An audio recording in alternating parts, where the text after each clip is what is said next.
yo no tengo miedo, o sea, no, el amor es la fuente que mueve el mundo. Trata de dejar, como a veces le digo a los pacientes, ahí así, ahora sí aparecemos en YouTube.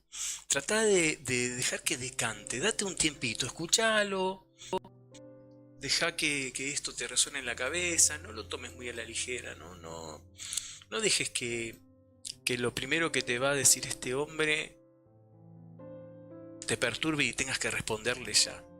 Porque me parece importante que podamos darnos el tiempo de reflexionar. Me acuerdo, mira, viniendo a esto, ¿no? Al caso, para mí el amor no duele, dice Maru. Y, y bueno, precisamente de eso vamos a hablar un poquito después. Quiero focalizarme un poquito más acerca del miedo. Y en el segundo bloque sí nos vamos a focalizar en esto de lo que es el amor. Si el amor duele o no duele. Freud decía, mientras hago tiempo, porque tengo que reiniciar la otra máquina, Freud decía que nadie se vuelve más vulnerable que aquel que ama. Digamos, ¿quién te traiciona? Te traiciona la persona que amás, no te traiciona alguien que no te interesa. Todas las traiciones que hubieron en la historia fueron personas cercanas, de personas que amás. El amor digamos, te convierte en un ser vulnerable a muchas situaciones, entre esas el dolor. Y acá Mario dice, para mí el amor no duele, duelen las actitudes humanas. Digamos, podemos separarlo de esa manera.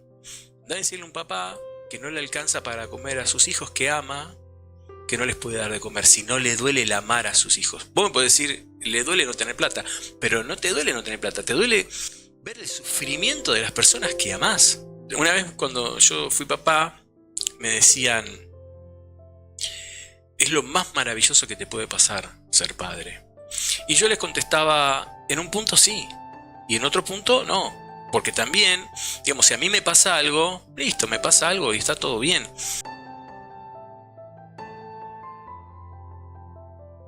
Te duele un montón. Entonces, no sé si, vuelvo a decir, el amor no duele. Las actitudes humanas sí duelen, pero ¿por qué te duelen las actitudes humanas? No te duele cualquier actitud humana. Freud planteaba, en algún momento lo podríamos, me encantaría poder hablarlo acá.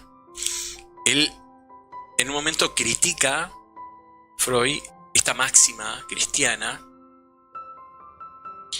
de ama a tu enemigo, o ama al prójimo como a ti mismo y ama a tu enemigo, como que hay que amar a todos. Y él tiene una crítica muy severa con respecto a esto, ¿no? Él plantea, quiero ser justo, ¿no?, con lo que él dice, por eso me parece que tengo que prepararlo mejor, pero te dice que un poco es una ridiculez decir eso. Uno no puede amar a todo el mundo. Entonces digo, volviendo a ese tema, el amor como amor es como, digamos, la experiencia de la muerte. La experiencia de la muerte no es solo la muerte. La muerte viene acompañada, la muerte quizás no duela, pero la muerte viene acompañada a veces, ¿no?, del sufrimiento, del dolor, de la agonía, de X. Entonces, digamos, si nosotros pudiésemos ser como una especie de computadoras y poner en archivos, viste, como el celular que pones acá, lo vas acomodando las fotos y ponemos el amor acá libre de todo, y por definición no duele. Pero cuando vos al amor lo pones con, por ejemplo, un hijo, por ejemplo, decide irse a vivir y no llama más a la madre o no llama más al padre, y ese padre o esa madre no tiene una actitud manipuladora, una actitud de generar culpa, sino que acepta la voluntad aunque le duela, pero le duele porque ama. Si no lo amara, la verdad que por lo general lo que te dicen es que lo contrario al amor es el odio. Freud plantea, acá en esto que vas a escuchar, que lo contrario al amor es el miedo. Freud plantea que lo contrario del amor no es ni el miedo ni el odio. Freud plantea que el contrario del amor es la indiferencia. Entonces, si vos sos indiferente a alguien te es indiferente, no te va a doler. Te duele porque lo amás, porque un afecto tenés. Bueno, la verdad que cuando lo escuché al principio me sorprendió, porque siempre, como te dije, ¿no?, estamos en una era donde somos ya un poco, no es una era, ya lo decía Lacan en su momento, estamos siendo hablados siempre por la cultura. Todo lo que hablamos, aunque nosotros pensemos que no, ya lo dijo alguien, ¿no? Hablemos así de espiritualidad, hablemos de lo que sea. Ya lo dijo alguien antes, no inventamos nada, nosotros repetimos, somos hablados todo el tiempo. Por eso en un momento, por ejemplo, el 12 de octubre, nosotros festejamos la colonización, ¿no?, de España, qué sé yo, qué sé cuánto, y ahora, de un tiempo a esta parte, empezamos a descubrir que no era bueno lo que había pasado, que había sido un genocidio de los pueblos originarios. Entonces, me parece que nuestra mentalidad va cambiando permanentemente. Y me parece importante porque yo me quedé pensando mucho acerca de esto. Porque lo que dice las malas lenguas es que el amor es la fuerza que mueve el mundo. Y me di cuenta que esto que decía este hombre no carecía de, de algo de verdad, ¿no? Siempre tenemos miedo. Miedo a algo. Y Maru dice que le gustó, que todo es cíclico. Sí, hay un filósofo en este momento, no recuerdo quién, que habla un poco como de la rueda de la fortuna. De eso consta un poco en el tarot, el arquetipo de la rueda de la fortuna. De que todo es cíclico, de que todo está arriba baja, todo lo que está en el costado está en la derecha está en la izquierda, y etcétera, ¿no? Ahora voy a poner un tema de Frank Sinatra que habla de eso. De cómo uno va variando. Y sabes, cuando yo escuchaba esto, pensaba en un escritor que leí en la facultad, en psicología evolutiva, creo que uno, que se llamaba, me parece, si no mal no recuerdo, Spitz. Y él, estudiando la evolución psíquica del hombre, lo que pudo comprobar, él te da como ciertas etapas, ¿no? Y él las ponía como versus. Y en la primera etapa yo me quedé, que me parecía importante porque decía que eso más adelante iba a repercutir en cómo uno se maneja en el mundo. Y él decía, confianza básica versus desconfianza básica, ¿no? Versus miedo básico. Él decía básico, porque él decía que cuando uno nace y en ese primer contacto con la madre y con la familia, por cómo es la madre con nosotros, por cómo es ese momento, ¿no? Esto es la teoría que él dice. Algo no es como es con nosotros solamente, sino es como los miedos que esa madre tenga, qué le habrá pasado en su propia historia, ¿no? Como decía Serrat, que en la leche de tibia nuestros padres nos transmiten las frustraciones y etcétera. En ese momento, en ese, ¿cómo te puedo decir? Meses, si querés, ese primer año, se marca algo que nos va a acompañar después toda la vida. Algo que tenemos como una confianza básica en algo o una inseguridad básica. Y pensaba en el miedo. Alguna vez hablamos acerca del miedo acá. El miedo como tal no existe. Vos me dirás, sí, ¿cómo no va a existir el miedo? Y yo te diré, no, como tal, el miedo no existe. Lo que sucede, lo que uno tiene, un poco lo dice el hombre acá, que la emoción se asocia a una palabra, se asocia a una idea, esto lo dice el psicoanálisis. Nosotros tenemos emociones, las emociones básicas, las sensaciones básicas, se las podemos dividir en dos, ¿no? Placer, displacer. Después, a medida que, como hablaba los otros días, el contacto con la realidad, el principio de placer, ¿qué nos va a decir según Freud? Que nosotros buscamos el placer y le huimos al displacer, le huimos al dolor. Todo lo que sea dolor, tratamos de salir rajando para el otro lado. Entonces, con el contacto de la realidad, vamos sintiendo placer, displacer. Y con el contacto de la cultura, mediatizado por nuestros padres, por el lenguaje, vamos dándole forma a eso. Vamos dándole palabra a eso, a esas emociones. Una vez te dije, vos sentís un displacer. chiquitito, bebé, no sabes qué carajo es, si es frío, si es hambre, si es dolor de panza. Viene tu mamá y te dice, ay, tenés hambre, y te da la teta. Después a los 2 minutos, 2 segundos, volvés a llorar y tu mamá dice, ay, pobrecito, tiene frío. Volvés a llorar a los 2 segundos y tu mamá te dice, ay, pobrecito, debe tener dolor de panza, y te hace caricias en la panza. Y necesita abrazos, y te va matizando ese displacer, te va matizando eso. O al revés, ¿no? El placer también lo va matizando, con palabras, con un baño de lenguaje. El tema es que si tu mamá, todo el llanto que vos tenés es por hambre, imagínate cómo vos después vas a poder discernir y analizar tus emociones. Cómo va a ser un poco más complicado para vos poder saber cuándo tenés hambre y cuándo tenés miedo, cuándo tenés hambre y cuándo tenés frío, cuándo te sentís solo y cuándo tenés hambre. Y capaz tenés hambre siempre. Y ahí se complica un montón. Y entonces, si vos te pones a observar a los bebés, te das cuenta que no tienen miedo. Pueden tener como precaución, si querés, un poco ante algo que no conocen, ponele, pero no tienen miedo. Ellos se mandan. O sea, por ejemplo, un nenito que ya es deambulante, que corre, no va a ver que el auto lo puede pisar. Va saliendo corriendo, sale corriendo, y si la mamá no lo agarra, capaz lo pisa un auto, ¿no? Entonces, a medida que nosotros nos vamos contactando con esa realidad, que nos va mostrando los límites de nuestro quehacer, vamos elaborando nuestro concepto de miedo, elaborando nuestro concepto de peligro.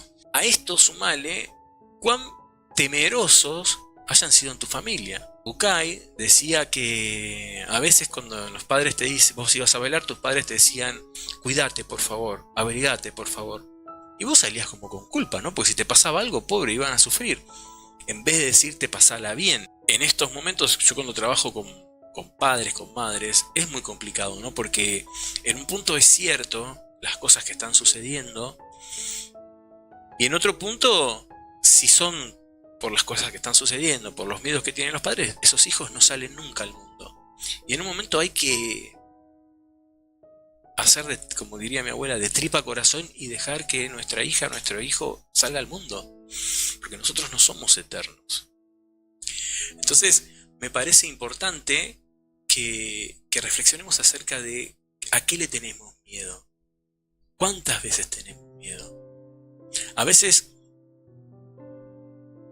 y creo que en uno de los episodios lo hablaba acerca de esto, el miedo se disfraza de preocupación, se disfraza de angustia, tiene muchos disfraces el miedo, de rigidez, ¿no? O sea, como cuando tengo miedo a otras opiniones me pongo rígido, porque esto tiene que hacer como yo quiero, cuando tengo miedo a perder el control. Y hay un miedo que él no dijo, me parece, que es para mí, que es el miedo fundamental, creo que es el miedo miedo básico, si querés, uno de los miedos básicos que puede tener el ser humano, y es el miedo a perder. Parece que todos tenemos ese miedo. El miedo a perder la pareja, el miedo a perder el estatus, el miedo a perder lo que sea. Nuestro cotidiano. Ese creo que es el gran miedo que nosotros tenemos y el miedo que nosotros enfrentamos. El miedo a perder. Así es la vida, así es la vida. Eso es lo que dice la gente. Vas por todo lo alto en abril, te derriban en mayo. Pero sé que voy a cambiar esa melodía cuando esté de vuelta en la cima en junio. Dije que es así la vida, y por raro que parezca, algunas personas se divierten pisoteando un sueño, pero permitiré que me desanimen, porque este lindo viejo mundo sigue dando vueltas. He sido una marioneta, un indigente, un pirata, un poeta, un peón y un rey. He estado arriba y abajo, y cambio y fuera. Y sé una cosa, cada vez que me encuentro en el suelo boca abajo, me recojo a mí mismo y vuelvo a la carrera. Así es la vida, te lo aseguro, no puedo negarlo. Pensé en abandonar, cariño, pero a mi corazón simplemente no le convence. y si no pensase que merece la pena un solo intento, saltaría sobre un gran pájaro y me iría volando. Esto es así la vida que escuchamos recién de Frank Sinatra. Bien, entonces ahora un poco vamos a seguir hablando del miedo. Acá Maru dice, hay una frase que dice, he perdido todo hasta el miedo. Yo tengo otra frase que dice acá, lindura y fealdad, no, lindura y miedo nunca tuvimos. Ponele. Bueno, el tema es, como hablamos siempre, y acá te doy estos tips con respecto al miedo. El miedo es una jugarreta de nuestra mente que pone siempre en una situación futura un monstruo y nos pone a nosotros generalmente sin los recursos para afrontarlos. Esa imagen es esto, siempre se da de esa manera. Hay una situación donde yo siento que no puedo dar la talla. Un poco lo decía el hombre, ¿viste? Digamos, y lo trabajo mucho, pero mucho con los pacientes, esto de... Claro, a ver, vos pensás eso, pero el tema es que cuando vos llegues a ese lugar, les digo, seguramente vas a saber qué hacer, y si no vas a saber qué hacer, te las vas a ingeniar. ¿Cuántas veces te pasó? Ahora te lo pregunto a vos, pregúntatelo. ¿Cuántas veces te pasó que vos sentías que no ibas a poder, y no tuviste noches desvelado, porque sentiste que no ibas a poder y terminó siendo tan fácil que no podías creer? Roberto Pérez habla mucho del miedo, de la máscara del miedo, y él comenta algo que me gustó siempre, que hablaba de la imagen de San Jorge, que si vos ponetela a pensar, hay un caballero arriba de un caballo con una lanza dominando un dragón, y en el fondo está el castillo y una princesa. Y él lo que decía, bueno, que el caballo blanco tiene que ver con el alma, y él lo que decía que el dragón, ese demonio, ese dragón, no lo mata, lo somete. Y nosotros no podemos, tal vez capaz en este momento de nuestra vida, matar nuestros miedos, pero sí podemos someterlos. Podemos entender el funcionamiento. Pero esto tiene que ver con, o se puede llegar a dar en nosotros cuando nosotros nos vamos conociendo. Vamos viendo cómo se repiten nuestros patrones ante la misma situación. Como te dije, me parece importante, como te dije cuando hablé de las fobias, que empezamos a entender que nada mental nos puede como pensamos que nos puede, ¿no? ¿Viste? La excusa que tenemos siempre es, no, me puede, esta situación me supera, yo no puedo. Y en realidad yo te diría que sí, podés. Yo te diría que es una cuestión de tu mente, que tu mente te engaña, que sí podrías, que sí podés. El tema es tener voluntad, el tema es poner ese objetivo en tu mente. Y además la confianza de que sí vas a poder, de que sí podés. Dicho esto, vuelvo a retomar lo anterior. Hay un mensajito recién de Jacqueline en el posteo de que el amar te duele. Decía que el amor es lo más hermoso que te sucede. Y me parece que estamos un poco confundidos acerca de... A ver, yo creo que cada uno puede tener la opinión que tenga, pero también me gustaría conocer la vida de cada uno. Ya yo conozco la mía, pero si... Yo creo que la persona que piensa que el amor no duele, que el amor es lo más maravilloso, debe amar a todo el mundo, su vida debe ser amor completo. Y no creo... Oscar Wilde decía que la pareja perfecta, el amor perfecto, esas parejas que uno ve, eran como los fantasmas. Él decía, todo el mundo habla de eso, pero nadie vio uno en la realidad, ¿no? Entonces, nosotros podemos hablar que el amor es lo más, porque lo idealizamos, lo más maravilloso del mundo, que no sé, pero el tema es, yo conozco un montón de personas que no tienen pareja porque tienen miedo a sufrir. Y un poco, volviendo a lo que decía Maru, no podemos separar el amor de lo que lo encarna. Por eso es fácil amarlo a Dios, esa idea abstracta que tenemos del Ser Supremo, porque como, claro, no puede hacer nada para lastimarnos, que quizás un animal no podría hacer nada para lastimarnos, porque no tiene la intención de lastimarnos. Pero sí, también esa reflexión que yo tuve tenía que ver con lo que estoy atravesando. O sea, estoy criando un gatito que tiene hidrocefalia. Y te puedo asegurar que nunca sentí este amor, no lo sentí, lo siento hoy. Y controlarle las convulsiones en mi pecho, que se orine, ver la babita que le cae, como le hacen los ojitos tan chiquititos, a mí me parte el alma.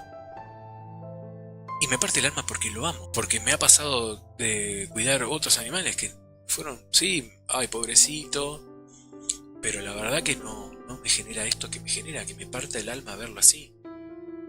Entonces, digamos, cuando más, cuando más de verdad, el sufrimiento del otro es tu sufrimiento, la derrota del otro es tu derrota. Entonces, digo, me parece que hablar acerca de que el amor no duele, de que el amor es lo más maravilloso del mundo, me parece que es un poco naif la sentencia. Me parece que cuando la encarnamos en nuestros padres, en nuestras madres, en nuestros hermanos, en nuestros amigos, en nuestras amigas, en nuestras mascotas, en nosotros mismos, no es tan fácil. Porque si el amor fuera lo más... ¿Por qué te cuesta amarte a vos mismo? A vos mismo. Bueno, pues si yo me amo, sí, nos cuesta todo amarnos. Entonces, digamos, no sé si el amor no duele. Te parte el alma porque lo ves sufrir. Me parte el alma porque lo amo. Por el amor que le tengo. El amor que le tengo hace que a mí me hace sufrir. Porque si la verdad no tuviera amor, ¿sabes cuántos pacientitos yo trabajé, no sé, de 15 años en discapacidad? ¿Sabes las crisis epilépticas que yo vi? De todas las edades. Y la verdad que como no sentí amor, no sufría. Si vos tenés hijos, seguramente por el amor que les tenés, sos vulnerable a sufrir, porque si le llega a pasar algo a tus hijos, seguramente eso te va a partir el alma. Toquemos madera. Pero no hace falta que le pase algo. Yo me acuerdo de una compañera de trabajo que me viene una... Mira, justo de eso quería hablar al final. Que me viene.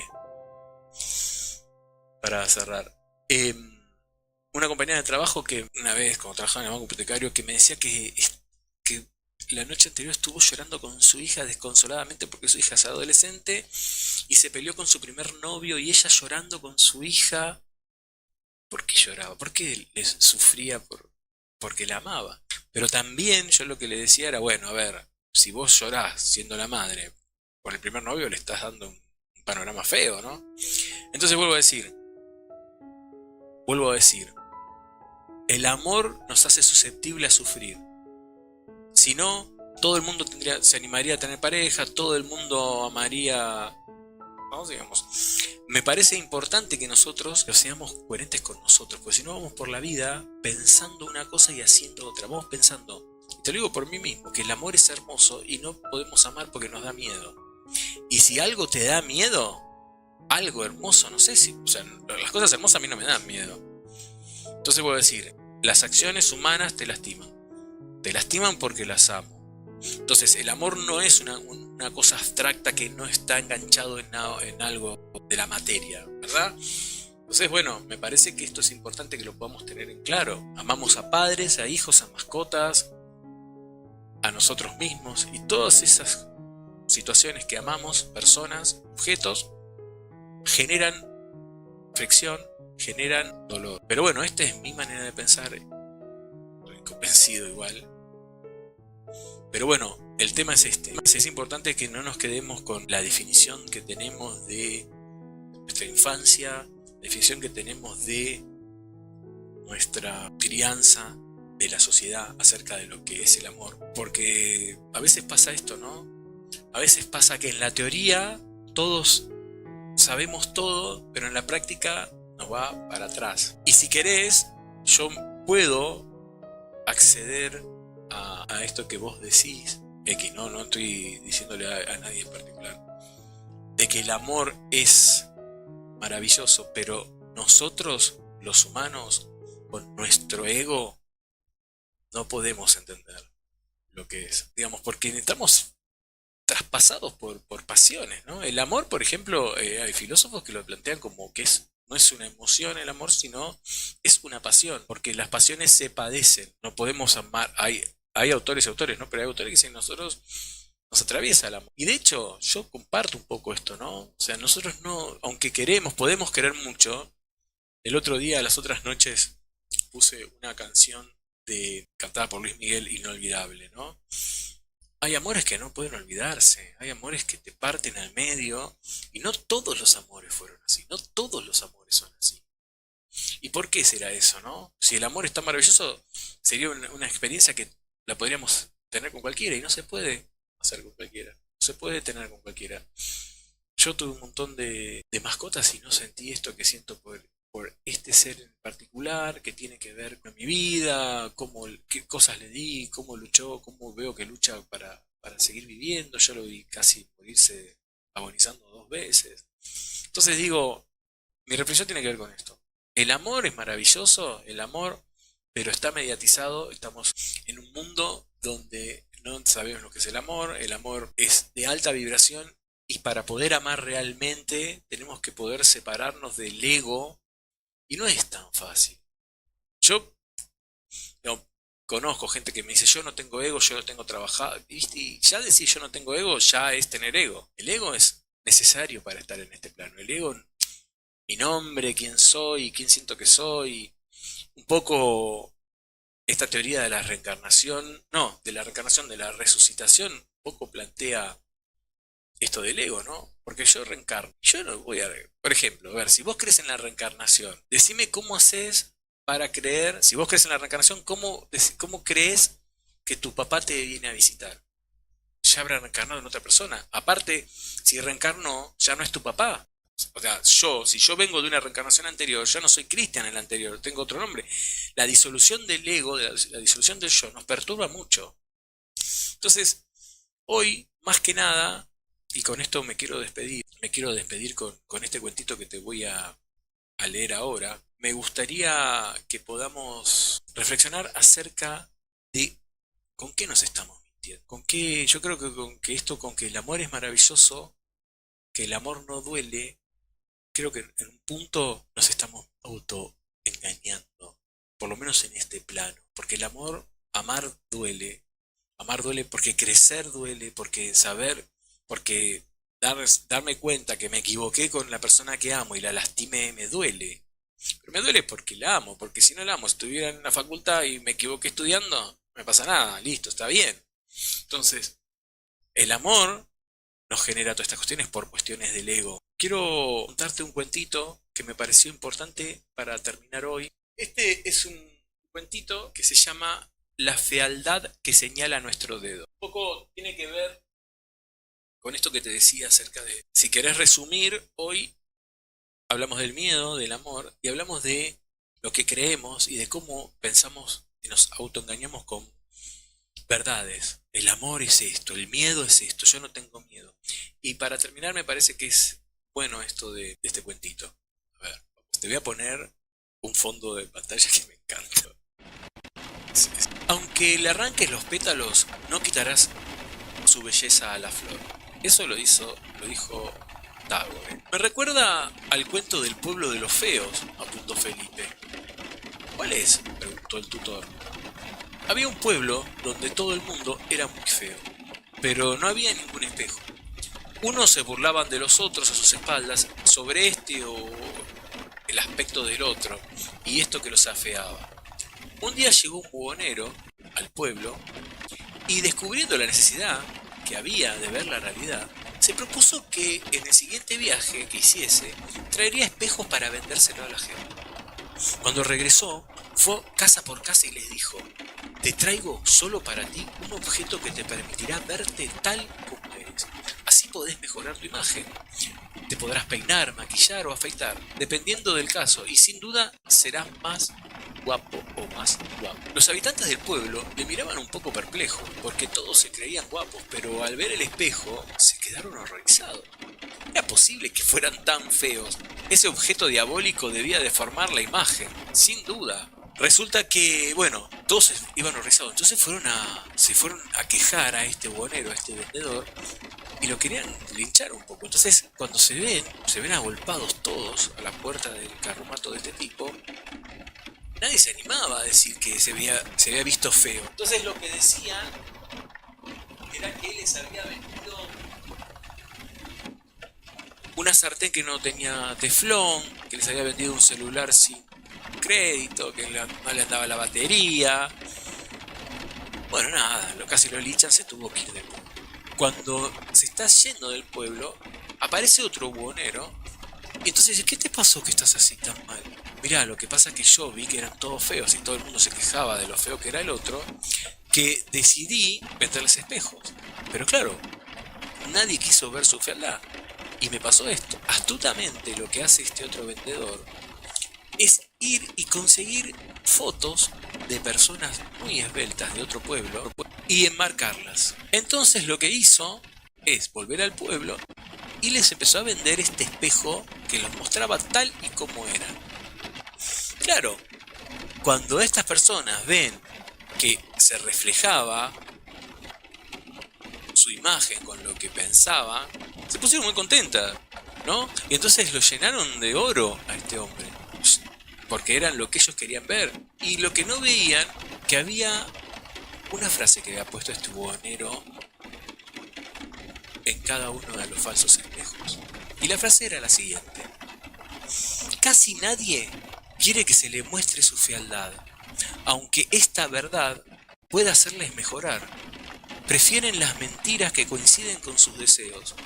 De las mentiras que nos contamos y de las que queremos creer, se enriquecen los astutos. Te la quiero volver a repetir. Casi nadie quiere que se le muestre su fealdad, aunque esta verdad pueda hacerles mejorar. Prefieren la mentira que coincide con sus deseos. De las mentiras que nos contamos y de las que queremos creer, se enriquecen los astutos. Es maravilloso, porque es importante entender qué mentira nos estamos, para poder entender, para poder trabajar acerca de eso, para que no venga alguien y nos venda, como diría Sabina, una frase que me encanta, que él decía, que nadie te venda amor sin espinas. El amor tiene espinas. Entonces, que nadie te venda que el amor es maravilloso. Que nadie te venda que el miedo es fácil de superar. No, todos atravesamos esto porque todos tenemos esta cuestión. El tema es que tenemos que descubrirlo porque nos mentimos, nos vamos autoengañándonos, vamos viendo en esa foto, ese marco, y un reflejo nuestro que no existe porque nos duele ver que no somos lo que pensamos, nos duele porque nos amamos. Aunque no creemos que nos amamos, terminamos amando y nos duele crecer. Entonces me pareció excelente poder traerlo, porque lo escuché los otros días, un cuentito, ¿no? Es de Fernando Salinero, se llama el cuento Coaching Story o Story Coaching. Bueno, hasta acá llegamos, te agradezco infinitamente el haber estado ahí, independientemente que estés o no estés, a mí esto es como una especie de exorcismo, si querés, me hace bien, me genera bienestar poder transmitir, aunque se escuche o no se escuche. Me pasó ya en la radio. No sé si podría transmitir esto con una presión de tener que decir tal o cual cosa para tener gente que escuche. Eso es algo que admiro mucho de estas redes, pero yo no podría. Necesito transmitirte lo que me va pasando. La idea es esta, ¿no? La idea es que vayamos compartiendo. Acá Ali dice, creo que no todo es dolor. Si no lo resumimos solo a eso, para mí es un montón de otras cosas. A ver, sí, Ali, yo no quiero que...